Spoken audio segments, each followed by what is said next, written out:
Posición de él que están, como se dice en buen chileno, choreados porque dicen que el Ministerio Público filtra estos antecedentes y estarían funando, conveniencia. claro, injustamente a su representado.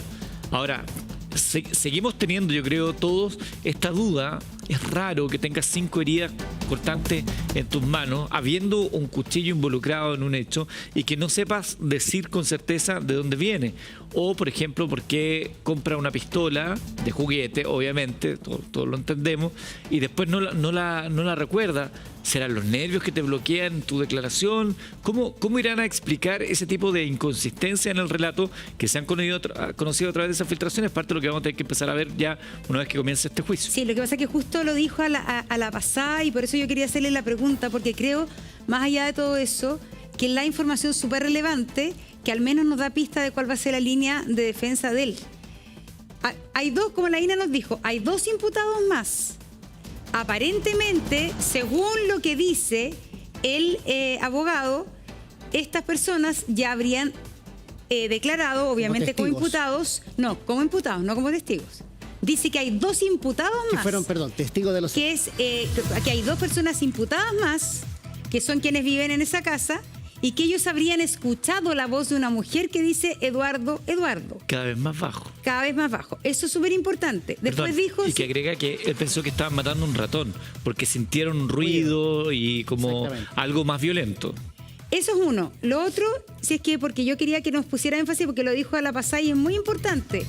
Él dice que es alguien de la familia, que tiene mala relación con la familia, el que infunde o difunde esta información de que habían problemas con la herencia. Y él le dice ahí, el abogado nos acaba de decir, estoy de alguna manera filtrando algo que no debería filtrar. Estoy haciendo lo mismo que el Ministerio Público, dice él. Pero aquí hay alguien de la familia que declaró esto. Por eso es importante también, yo creo que como nosotros no somos un tribunal, tenemos que poner sobre la mesa todas las teorías y no casarnos tampoco con ninguna y escuchar lo que dicen las partes. Entonces él dice, y él dice, acá hay 2 imputados más, cosa que nos había adelantado la INA. Dice, acá hay una declaración de un familiar que efectivamente pone e instala este tema de que había un problema con la herencia, cosa que no ha dicho, por cierto, ha negado el señor Ugalde y aparentemente Trinidad en sus declaraciones. Y lo otro que pone, que también va a ser una prueba importante, es que él va a tratar de demostrar con distintos registros y fotografías que había una relación cercana entre Eduardo y su hermana, cosa que se contradice, por ejemplo, con lo que decía Abraham, el íntimo amigo de Eduardo Cruzcoque, que eran prácticamente hermanos que no tenían mucha relación, que no se veían. Que prácticamente nunca les hablaba de ellos, ¿te acuerdas que dijo? Claro. Lo del cuñado, dijo en un minuto que el cuñado era como que ahora nos enteramos prácticamente que existía este cuñado, o sea, había, de acuerdo al relato de los amigos, cierta distancia. O puede ser también, uno podría pensar, quizás, porque yo tampoco a ti, pese a que tenemos cercanía, no te cuento de otras áreas de mi vida porque no considero que no son prudentes. ¿Y sabes por qué lo ponemos sobre la mesa? Porque los juicios son complejos y cada parte va a tener finalmente y se va a armar de distintas pruebas.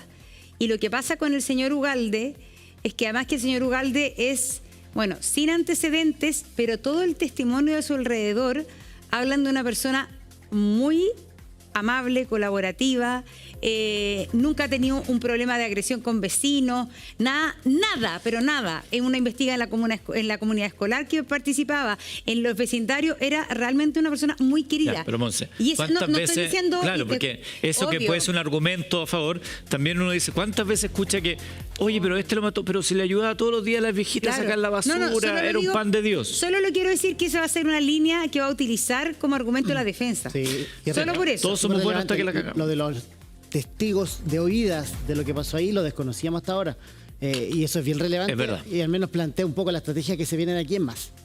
Vamos a seguir conversando de esto. Como la INA está en pantalla, y INA, tú nos adelantaste lo de los 2 imputados más, que yo creo que es una información relevante, ¿no? Esos 2 imputados que viven ahí en la casa, yo no sé si hay tú estás ahora en la casa de la amiga, donde está Trinidad Cruzcoque. ¿Hay algún movimiento en la casa o no?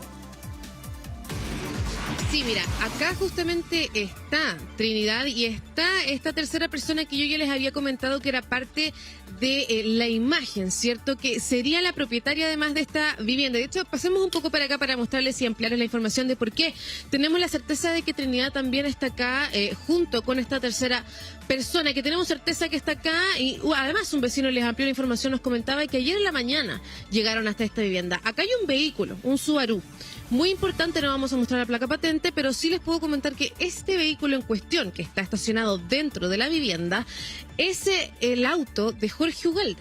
Y no es cualquier vehículo, es el vehículo. ¿Se acuerdan cuando yo les comenté que él había salido en este vehículo justamente el día que tenía el arma, ¿cierto? Sale junto con el perro, estaciona el vehículo a una cuadra del Canal San Carlos, luego deposita esta arma, lo que sería el arma, ¿cierto? En el Canal San Carlos. Bueno, este es el auto donde se habría trasladado para ejercer justamente eso. En esa vivienda donde estamos ahora es donde estaría Trinidad con esta tercera persona, una amiga del matrimonio, una amiga de hace muchos años que también es psicóloga, trabaja como psicóloga clínica, que sería la propietaria además que también la habrían llamado a declarar. Es por eso que PDI vino ayer hasta la vivienda justamente para conversar con ella y dejar esa citación también para poder ampliar la información que se tiene hasta el momento, Monse, del caso. No sé si te parece, mira, hagamos un ejercicio, les propongo, vamos a mostrar cierto la casa, pero quiero ver si podemos también intentar hablar con Trinidad, si es que es posible tocar el timbre. Acá adentro está también la dueña de casa, está también Trinidad, entiendo, no hemos mantenido el contacto con ella todavía, pero de todas formas vamos a intentar establecer, como están escuchando, el timbre está sonando, no hemos visto movimiento tampoco en la vivienda. Hay dos vehículos dentro, eso nos da luces quizás de que quizás habría alguien en el interior de la vivienda, pero hasta ahora no se han abierto ventanas, no se han movido las cortinas tampoco. No sabemos, por ahora no contesta nadie, nadie ha salido tampoco justamente a el patio, por ejemplo. Esta es una casa bastante grande por lo demás.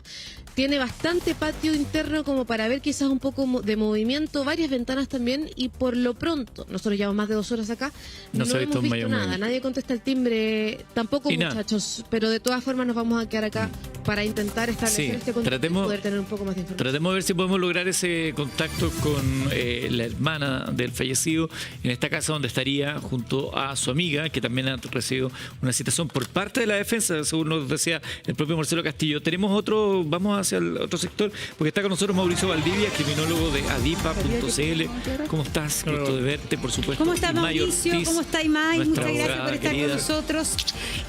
Bueno, y aquí yo creo que es bien, no sé si ustedes pudieron escuchar, tú Imai, pudiste escuchar las palabras de quien está asumiendo la defensa tanto de Jorge Iván Ugalde como de Trinidad Cruzcoque. Él da hartas luces también respecto a lo que ustedes siempre dicen, que no hay que casarse con una sola hipótesis. Y nos habla de otros vecinos, aparentemente testigos de oídas de que algo estaba pasando, de otras entrevistas familiares que dan otras versiones y, bueno, ahí sin entrar en detalles escabrosos, también tiene un argumento, que es el argumento del perro. ¿Por qué se encuentra? Porque yo creo que lo que a uno más le salta a la vista, porque había una máscara con restos biológicos de la víctima.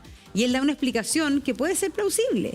Entonces, ¿cómo también se abre el abanico de lo complejo que va a ser este proceso, a pesar de que a uno le parecía que las pruebas eran evidentes? Sí, bueno, eso es lo interesante como del sistema penal hoy día, de la reforma procesal penal y también de los roles que tienen que cumplir en el sistema, ¿no? Cada una de las partes, cada uno de los intervinientes y tal vez aclarar algunas cosas que a veces se confunden, ¿no? Por ejemplo, el Ministerio Público, su deber es la objetividad y por lo tanto quien tiene la obligación de no tener visión de túnel y por lo tanto abrir todas las posibilidades, deriva el principio de objetividad, que es investigar con igual celo aquello que inculpa, digamos, al imputado de aquello que lo puede exculpar, ¿no? Esa es su obligación. Del tribunal su obligación es la imparcialidad y en este momento resguardar las garantías de los intervinientes, incluía las de los imputados básicamente y también las de las víctimas, ¿no? En materia de protección. Y la del abogado defensor, que en la antigüedad, en el antiguo sistema, el deber del defensor y se definía así como un auxiliar de la administración de justicia. O sea, eso no es así. El abogado defensor, y uno lo querría, si yo tengo un abogado defensor, quiero eso también, cualquiera de ustedes, porque a veces uno nunca sabe cuándo necesita un abogado defensor. lo que se quiere y lo que se espera es que sea leal con su cliente, con el interés de su cliente. Pero a la vez, o sea, ese es su interés siendo leal con el sistema. Eso es lo leal. Eso significa no mentir, no tener prueba falsa. Esa es la lealtad, ¿no? No pedir cosas puramente dilatorias y después decir que el juicio se demoró no sé qué, cuando ha sido responsabilidad de la defensa. Ese tipo de cosas. Por lo tanto, hoy día también a la Fiscalía le interesa tener abiertas todas las puertas. El rol de la defensa, cuando es... puede ser una estrategia de defensa partir reconociendo el delito. Sí, yo fui. Es una estrategia y por lo tanto ahí lo que pretende es tener la menor pena posible, ¿no? Atenuantes, en fin.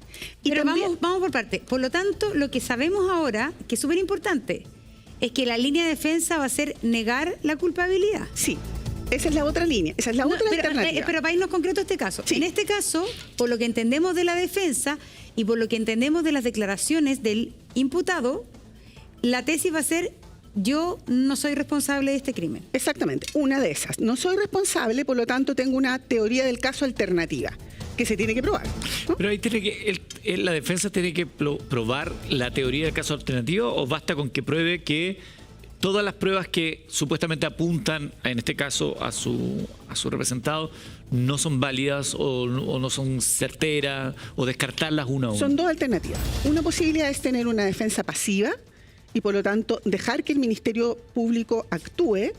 Lo que se hace después, se controvierten esas pruebas del Ministerio Público por ilegales, porque no están corroboradas, por una serie de cosas, y más bien generar una duda razonable en el tribunal de que los hechos no ocurrieron como es la acusación.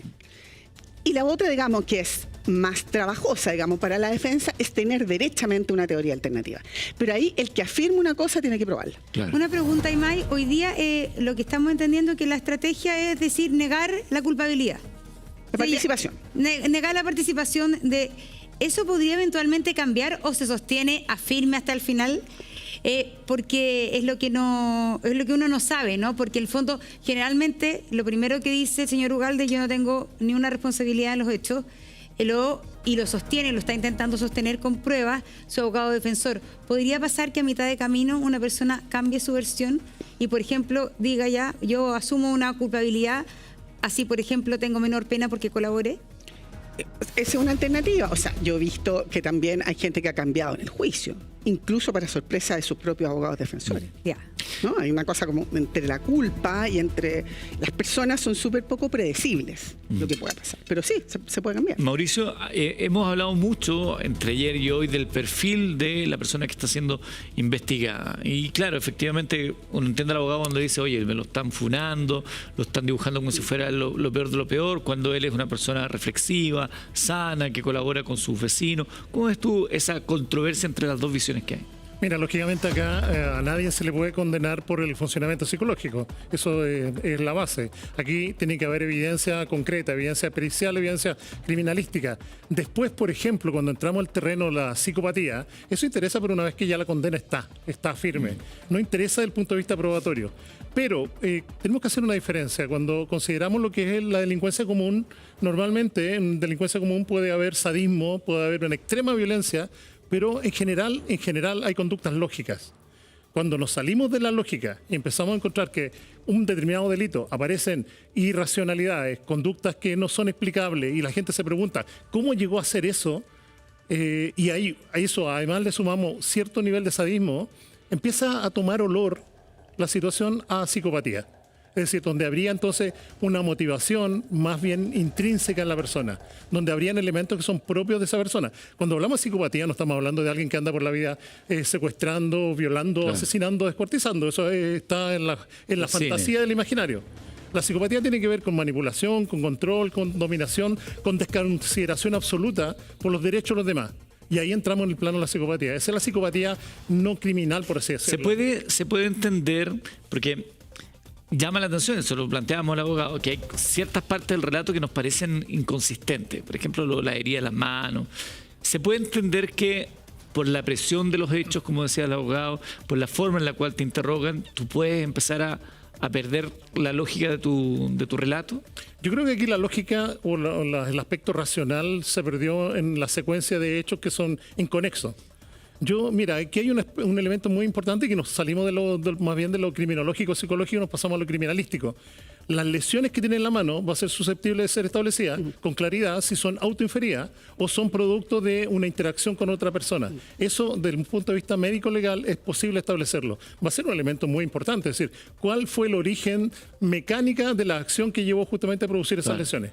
Lo que no sabemos es que si efectivamente él fue al servicio médico legal por orden de la Fiscalía en estas 3 semanas entre el crimen y su detención, o solamente luego de la detención, porque mientras más tiempo pasa de estas heridas, me imagino que es más difícil determinar si fueron autoinfligidas o infligidas por una tercera persona. No tanto, porque están las cicatrices. O sea, si son profundas, o sea, si son chiquitito, un rasmillón, me mordió un gato, o sea, se me va a borrar, ¿no? Ya. Pronto.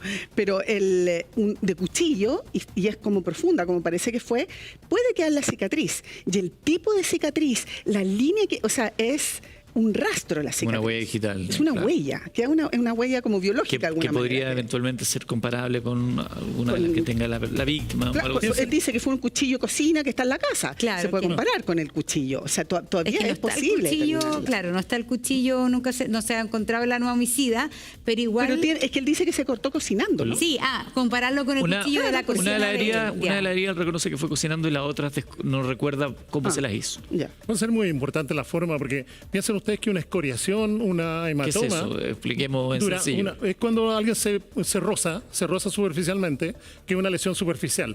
Una lesión de ese tipo son 20 días. Un corte dura un poquito más. Ya. Por lo tanto, aquí en una semana va a haber elementos suficientes para establecer el mecanismo de acción. No solamente el mecanismo de acción, es decir, qué fue lo que originó el corte. No es lo mismo cortarse con una hoja, por ejemplo, que con un cuchillo o con una sierra. Entonces, además, la forma en que ese corte se produjo, de arriba hacia abajo, de adelante hacia atrás, o la forma en que ese mecanismo se produjo. Él no se podría haber cortado de adelante hacia atrás. O sea, ¿se dan cuenta? Es decir, eso es propio más bien de una interacción. Claro. Y ahí Entonces, me imagino que hay que hacer, ver si es que hay coincidencia en el tipo de corte que tiene la víctima al tipo de corte que tiene También. esta persona que está detenida, porque hoy día la familia, hay muchos que están pidiendo que se entregue el cuerpo de Eduardo Cruz Joquia para poder hacer una despedida y un funeral. Sin embargo, hay razones legales súper dolorosas, me imagino, para la familia, pero que también van a ayudar a esclarecer la verdad. Me imagino yo que ahí cotejar los cortes de ambas personas va a ser importante, el tipo de cortes que hubo. Por eso la prueba científica cada vez es más importante en un juicio. Por ejemplo, la prueba testimonial está un poco desacreditada. No porque la gente mienta, no, bueno, aunque dicen que hay un número de mentiras que todos decimos desde que nos despertamos hasta que nos acostamos. Desde las más, si almorzaste, no almorcé en realidad porque te da lata almorzar. Así Ya. que todos mentimos mucho, pero pero sin mentir, los testigos ven las cosas desde donde Claro. están parados. Son O sea, yo versiones. puedo decir, ese es rojo, pero en realidad estoy sin mis lentes. Entonces a lo mejor no es rojo, es burdeo. O sea, y se tiene que ir construyendo. Entonces que se va a acordar de algo y no se acuerda también, si uno no se acuerda mucho de lo que pasó ayer.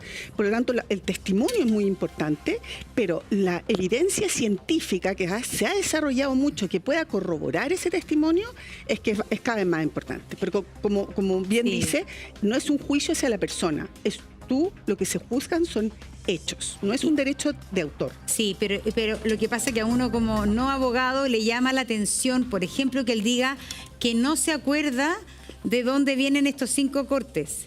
Es decir, porque él dice, sí me acuerdo que uno era cocinando con mi mujer, pero estos otros 5 cortes no me acuerdo. Hay otra declaración también, hay otro segmento de la declaración donde él tiene un par de moretones y dice, no me acuerdo cómo me hice los Y moretones. estaba con abogado, esa le entendí que No, estaba sin abogado. Eso es complejo. Yo, por ejemplo, mientras fui fiscal, en Ajá. general, yo trataba, sobre todo en delitos tan graves, llamaba al abogado defensor, aunque si lo voy a declarar, y me ¿sabes qué va a declarar? Está listo y quiere, y con el defensor. Ahora, pero no, eso seguro. no implica que esa declaración quede eventualmente inutilizable en un juicio. Es utilizable, no entera, no es utilizable que tú la llevas al juicio. Tiene que declarar el imputado que podría guardar silencio, Ajá. ¿no? Entonces, lo que se hace es se refresca, o sea, dice, yo fui, oiga, pero usted en su declaración dijo esto. Se contrasta. Que se dijo contrasta. esto. Y también en algunos casos, porque hay dudas, podrían declarar los detectives que le tomaron de la declaración, que es sobre esa declaración. Pero en general también hay una estrategia de la Fiscalía que si tienes muchas pruebas, no basarse tanto en la prueba del imputado, porque nadie puede ser condenado por su propia confusión. Entonces, es más relevante todo lo que tú puedas acreditar alrededor. Mauricio, para cerrar brevemente, estas dos voces o esta voz que se escucha o este relato que dice que se escucha a una mujer diciendo Eduardo varias veces y cada vez más bajo, que es algo que nos sorprende, que no hasta ayer por lo menos no era de público conocimiento. ¿Qué te parece? Sí, la verdad que aquí, como estamos viendo aquí, todo va a ser importante. Y todo va a ser importante. Si los dichos, ¿cuándo cobran relevancia los dichos? Cuando se corroboran con la evidencia del sitio del suceso, cuando se corrobora con la evidencia, en este caso, de las lesiones que provocaron justamente la muerte de estas personas. Entonces, aquí hay una integración. En la medida que haya integración, podemos reconstruir el hecho. A eso apunta la criminalística, a la reconstrucción de hechos. Perfecto.